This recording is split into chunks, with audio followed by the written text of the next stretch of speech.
didn't get the budget until the end of January. We voted it as quickly as possible so the money would start flowing last week on the 1st of April. They didn't spend the money they could have spent in last year's budget. And we are saying, get the money into the system fast.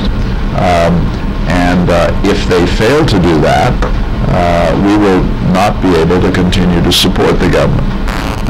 I'm not threatening the government. I'm not saying I'm going to force us to have an election. I'm not saying any of that. I'm just saying we can't go on like this in a situation.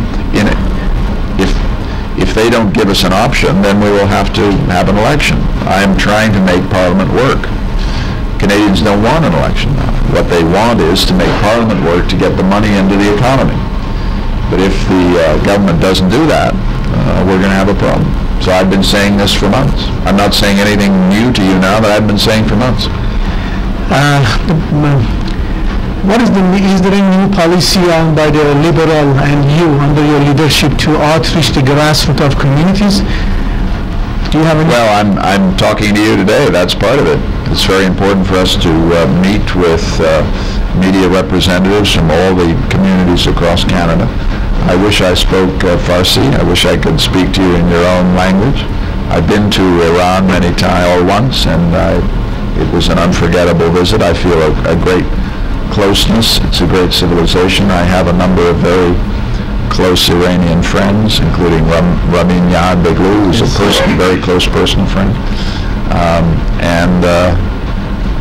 You have made an immense contribution to the country. You have some extremely wealthy Iranians, for example, who are dynamic leaders in business, who have many hardworking people, from taxi drivers to leaders in the construction field. You have some elected representatives like Riza Maridi.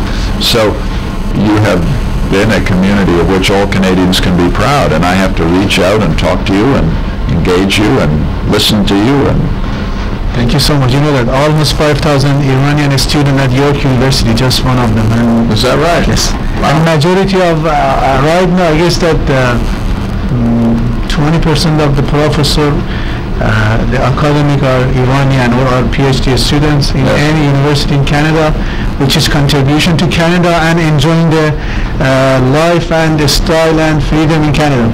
We appreciate that. It's an enormous contribution that Iranians make to our community.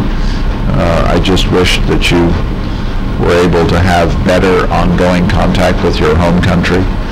The situation in Iran is a source of great concern to Canadians, partly because of the Zara Kazemi case, partly because of the Jahan Beglu case, partly because it's difficult to get visas, partly because it's a regime that is causing, I think, instability throughout the region. We are very critical of the Iranian regime, and we wish that you could have a home country that was more a member of the community of nations and not a renegade in the community of nations.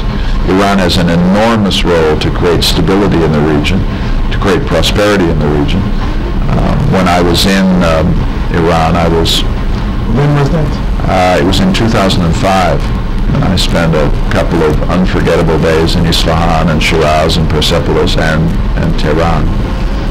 And I was very struck by the extraordinary beauty of Iranian classical architecture and Iranian classical music and Iranian classical. In my house we have a number of beautiful decorated plates that I bought from Iran, so that you have a sense of a culture of extraordinary talent and creativity.